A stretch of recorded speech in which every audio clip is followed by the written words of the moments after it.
Friday the 13th, part 2. Well, I am back doing my Friday the 13th series here, folks. And just like I mentioned in the first one, in case you didn't watch the first one, I'm going to have spoilers throughout the video. So what exactly is this one all about? Different camp counselors going up to, well, unfortunately it's not Camp Crystal Lake, but they're around the facility of that. They're at a different site that's close enough to it, where they're going there and they're preparing for the summer here, and there is another killer on the loose. I think everybody knows who that is there. Jason. So, what exactly did I like about this movie? Oh man, there was actually a decent amount of stuff I really enjoyed about this movie. Well, let's start with the characters. But one character I want to talk about is Ginny. Now, she's the one who ends up the last person at the campsite while everybody else is already there. So the thing is that she ends up getting there, and she is such a smart, independent woman here. She's actually going to school for child psychology, which, you know, thank God it wasn't they just mention it and then never bring it back up again. Later on, it comes full circle. We'll definitely be talking about that in the good of the spoiler territory there.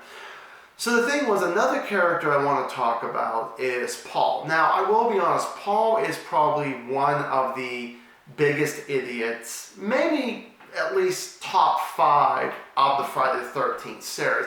But yet, that character worked for me too.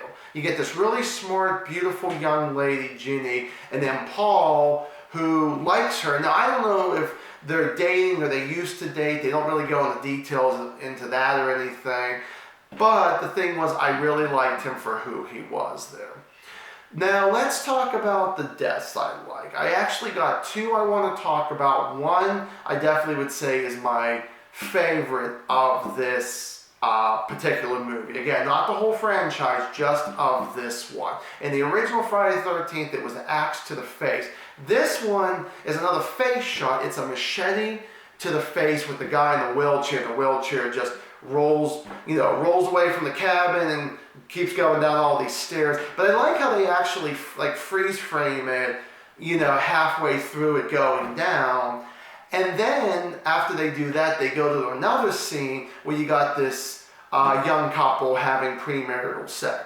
Well, actually, they're another one who actually I really like their death. They're having sex. But the thing is that you get Jason that walks into the room, nice and slow. He has a spare with him. Goes through the boyfriend, goes through the girlfriend, and boom, goes right through the bed. I really thought this was directed really well. I really liked the script. Now, even for a low-budget movie, you can go bigger and better with a sequel, as they always say when you come up with sequels. Now, the thing is, it doesn't always have to be bigger. It can always just be better, too. But I really have to say, as much as Victor Miller wrote a really good very first Friday the 13th script, I really liked a lot of the stuff. There was just sometimes the way the actors said their lines and all that. And this one, I really liked. And that's another thing I really liked, because maybe there were more characters than just the 6 or 7 that were at the campsite and all that. There was a lot more people there, and I really enjoyed all the interaction that they had there. There had to have been almost about double than what the original was, and I really liked that for what that was there too. Like I said, it was directed well, the script was really pumped up, and that's probably why I really was so entertained with this movie. This is one of those movies I popped this movie and just enjoyed for what it is, and that's definitely a good thing here.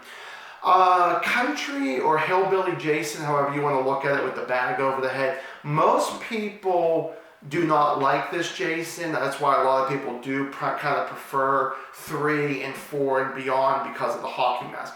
I love the hockey mask, don't get me wrong. I am one of probably the few people that really like Hillbilly Jason with the bag over his head, the one eye and all that. I really like that. Yes, the thing was, they had to kind of start off somehow. I guess they could have started off with the mask, but when they started off with the bag, I was like, you know what, this is something different. This was really impressive. And like I said, it really worked for me.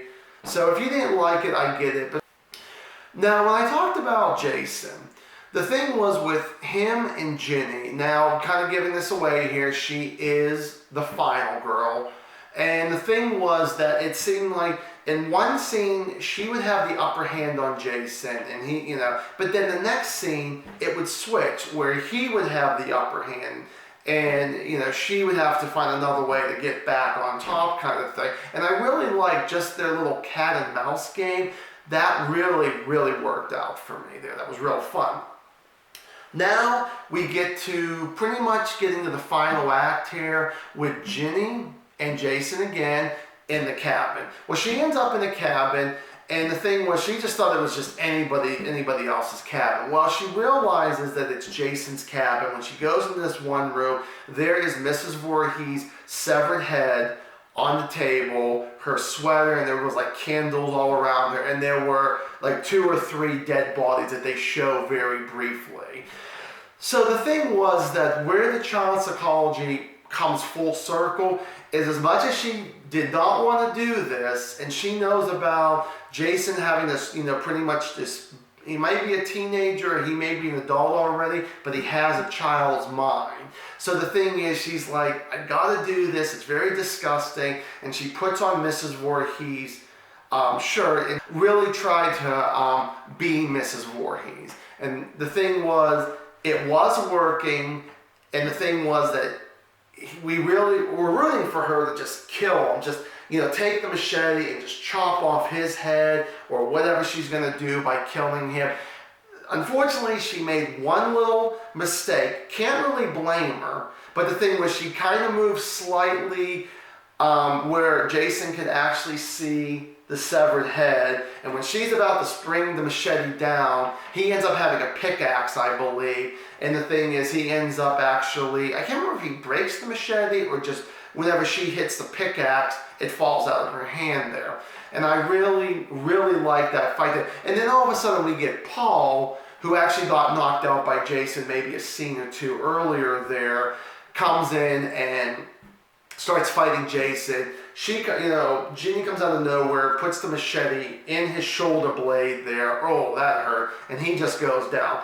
They could have just walked away, but she wanted to see what he looked like. But the thing was that, of course, for us, if she didn't do that, we would have not seen the whole jump through the window and what he looked like to a point.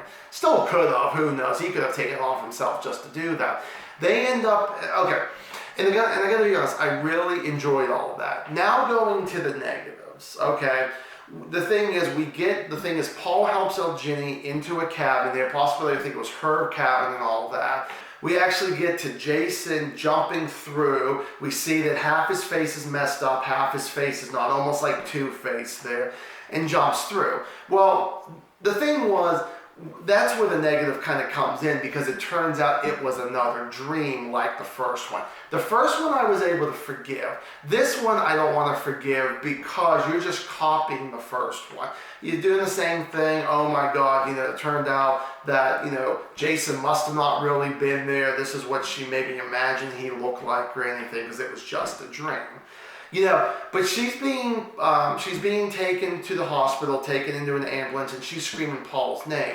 Where the fuck is Paul? One minute he's there, I guess, in the dream. And I mean, I don't know. Maybe when he got knocked out, maybe he did die. Maybe he was a ghost helping her into the cabin. I don't know. But then one minute he's there, next minute he's not.